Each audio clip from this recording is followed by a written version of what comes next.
দেখছি এইভাবে, আমি কিন্তু দুটো আমল নয়, সিদ্ধার্থ শঙ্কর রায় তিনটে আমল ঠিক।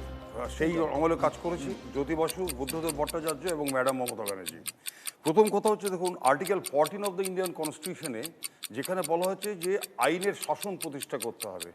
আমি শুধু 15 বছর ধরছি না, তার আগে থেকেও আইনের শাসনটাকে লাগু করার জন্য, অর্থাৎ একটা কিছু হলে সেখানে যেন পুলিশকে হাত জোর করে দাঁড়িয়ে থাকতে হতো আমাদের যখন আমরা জুনিয়র অফিসার ছিলাম, সেই অবস্থা কিন্তু বর্তমান সরকার পাল্টে দিয়েছে। দেখুন মোথাবাড়ি, কালিয়াচক, মালদা যে কালিয়াচক থানাটাকে পুড়িয়ে দেওয়া হলো ওইভাবে রংচং করে, সেইভাবে আবার কালিয়াচক থানা স্টার্ট করা হলো। শামশেরগঞ্জে বাবা ছেলেকে ওই রকম কুচিয়ে খুন করা হলো।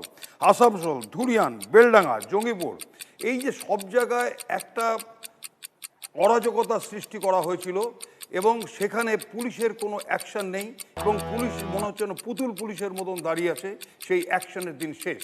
অর্থাৎ একটাই কথা, যে যদি আইনের শাসন প্রতিষ্ঠা করতে হয়, পুলিশের গায়ে কেউ যদি হাত দেয়, তাহলে বর্তমান সরকার পুলিশের পাশে থাকবে এবং পুলিশের সাথে থাকবে এবং ultimately prevention of damage of public property 1984, এই যে পিপিডিএ অ্যাক্ট, অর্থাৎ তাদের কাছ থেকে যদি কোনো জিনিসপত্র নষ্টও করে, সরকারি সম্পত্তিও নষ্ট করে, তার কাছ থেকে সেই টাকা উদ্ধারও করা হবে। প্রত্যেকটা জিনিস এই সরকার এনশিওর করেছে।